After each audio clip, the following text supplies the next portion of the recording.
안녕하세요. 세상을 이롭게 하는 일에 관심 많은 승무원쌤 김용숙입니다. 최근 현영씨하고 임창정씨가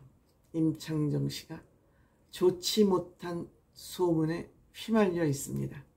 현영씨는 이번에 미스터트롯2 마스터로 합류하면서 독특한 마스터평으로 인기를 얻어서 JTBC, TV조선 예능 스피노프 프로그램에 몇 번 등장한 적이 있습니다.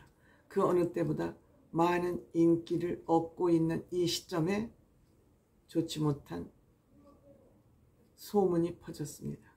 즉 이익에, 수익에, 단기 수익에 눈이 멀어서 사기꾼들의 방패막이 노릇을 했다. 이런 비난으로부터 피할 수 없는 그런 상황이 됐습니다. 사기꾼들은 유명인들을 자기들의 방패막이로 세우는 경우가 많습니다. 사기를 치기 위해서는 이 사람이 참여하고 있어요. 이 사람이 나랑 친해요. 그러면 우리 대중들은 유명한 사람, TV에 얼굴을 많이 보이는 사람들은 무조건 믿습니다. 이것이 함정이라고 생각됩니다. 왜 내 판단, 내 기준을 가지고 사물을 보지 않고 세상을 보고 분석하지 않고 저 사람은 유명한 사람이니까 믿어도 돼? 그건 누가 보장해 줍니까? 방송국이 보장해 줍니까? 국가가 보장해 줍니까? 그렇지 않습니다. 사기꾼들은 유명인들, 돈 많은 사람들, 권력가들, 연예인들을 앞세워서 본인의 목적을 달성합니다. 이들을 또 꼬시기 쉽습니다. 연예인들 돈 잘 벌지만 돈 좋아합니다. 그리고 사회성이 약하기 때문에 사회 물정을 잘 모르기 때문에 누가 옆에서 쏙닥쏙닥 와서 하면 잘 넘어갑니다. 연예인들 의외로 순수합니다. 순진합니다. 이렇게만 얘기하면 또 안 되죠. 연예인들이라 그래서 반드시 순진해야 된다.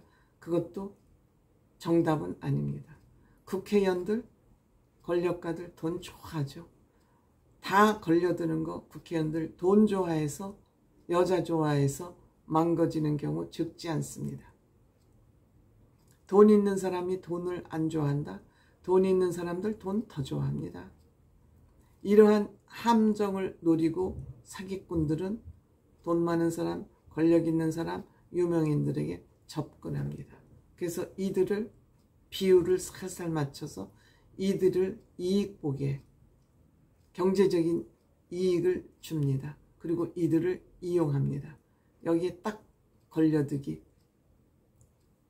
좋죠.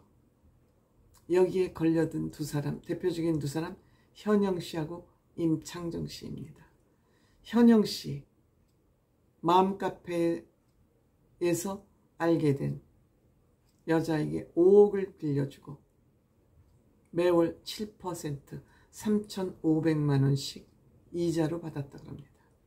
본인이 생각해도 이건 양심 없는 이자라고 생각을 했다면 이런 데 걸려들지 않았겠지요. 그래서 이와 관련된 기사, 아프게 지적한 기사가 있습니다. 오센에서 나온 기사인데 장우영 기자가 7월 13일 9시 40분에 입력한 기사입니다. 그대로 기자가 쓴 기사 내용 그대로 제가 읽어드릴 테니까 여러분들이 기사 내용을 들으시고 스스로 이들이 일방적인 피해자인지 아니면 과한 욕심이 불러온 피해인지 그걸 한번 판단해 보시면 어떨까 합니다. 가수 임창정과 반응송인 현영이 모두 사기의 피해자라고 억울함을 호소하고 있다. 하지만 이들을 두고 단순 사기 사건의 피해자로 볼 수 있느냐는 의견이 지배적이다. 이익을 볼 때는 조용하다가 원금을 회수하지 못하고 피해를 보자 신고를 하는 모습이 공통적이기 때문이다. 재테크의 여왕 현영이 드디어 사기 피해설에 대해 입을 열었다. 현영 측은 해당 맘카페 운영자 A씨에게 사기를 당한 피해자일 뿐이다.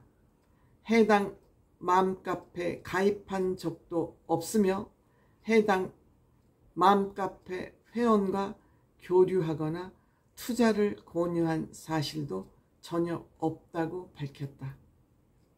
이어 오히려 현영은 A씨가 본인을 포함한 여러 사람들에게 사기 행위를 하고 있다는 정황을 확인한 뒤 2022년 12월 A씨를 고소, A씨가 사기 행각을 멈추고 형사처벌을 받을 수 있도록 미리 조치했다며, 비록 현영이 인지하지 못하였다고 하더라도 A씨의 사기 행각 과정에 현영이라는 이름이 언급되었다는 점을 죄송하게 생각할 따름이다.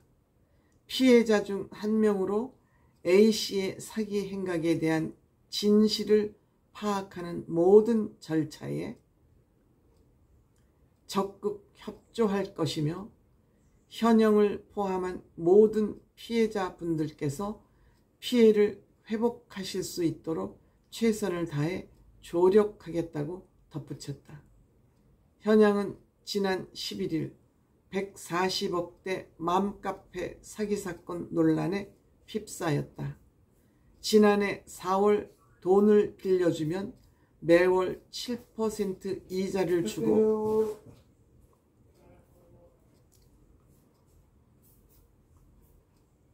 주고 6개월 뒤에 현금을 갚겠다는 A씨의 말에 현혹돼 현금 5억을 빌려줬다. 현영은 이자 명목으로 월 3,500만 원씩 5개월간 받았지만 이 금액을 제외하고 현금 3억 2,500만 원을 받지 못해 A씨를 차용금 사기 혐의로 고소했다. A씨는 카페 회원들로부터 받은 상품권 투기금으로 다른 회원들에게 상품권 수익금을 지급하는 돌려막기 형식으로 상품권 투자 사업을 벌인 것으로 알려졌다. 현영은 이번 사안과 관련해 사과를 하면서 고금리에 대한 부분을 언급하지 않았다. 현영이 받은 월 7%의 이자는 연리로 따지면 84%다. 이자 제한법에 따르면 이자는 월 1.6%를 넘지 않아야 하는데, 현영은 법정 최고 이자율보다 4배 이상 높은 이자를 받았다. 또한 이자 소득 또한 과세 대상인데 현영은 소득세 신고에 대한 입장은 밝히지 않았다. 고금리 이자에 현혹된 현영은 돈을 빌려준 이유 등에 대해서는 외면하며 자신도 피해자라고 주장하고 있다. 지적을 피하기 어려운 이유다. 현영에 앞서서 가수 임창정이 주가 조작 의혹을 부인하며 피해자라고 억울함을 호소한 바 있다. 자신이 설립한 연예기획사 일부 지원을 50억에 파는 대신 그중 30억을 재투자하기로 결정, 자신과 부인의 신분증을 맡겨 대리 투자를 하도록 했다. 투자한 30억 원은 한 달 반 만에 58억이 됐지만 매매가 이루어지지 않으면서 큰 손해를 봤다.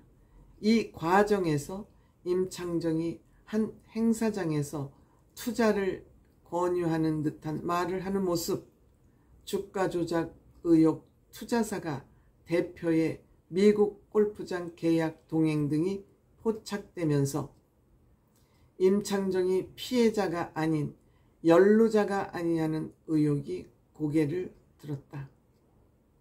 임창정은 이를 전면 부인했지만 이익을 보고 반토막이 되는 가정, 행사장 등에서 한 말 등이 설득력을 얻지 못하고 있다.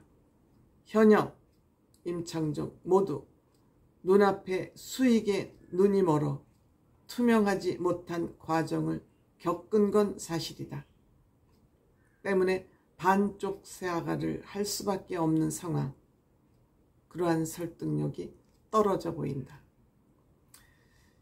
연예인들이 의외로 돈을 잘 벌지만 이렇게 투기에 현혹돼서 본인의 명성과 돈을 손해보는 경우가 적지 않습니다. 연예인들이 이런 불안감은 있습니다. 늘 비정규직이고 활동이, 생활이 균일하지 않으니까, 불규칙적이니까 미래에 대한 불안감이 있기 때문에 재테크를 해야 된다는 그런 강박관념에 휩싸여 있는 것은 사실이지만 잘 갈무리하면 평생을 먹고 살 수 있는 그런 돈을 마련할 수 있습니다. 물론 이름 없는 연예인들이 너무 많이 어렵게 사는 그런 사람들이 너무 많습니다만 돈이 많은 사람일수록 이렇게 돈을 더 쫓는 현상, 그다지 바람직해 보이지는 않습니다.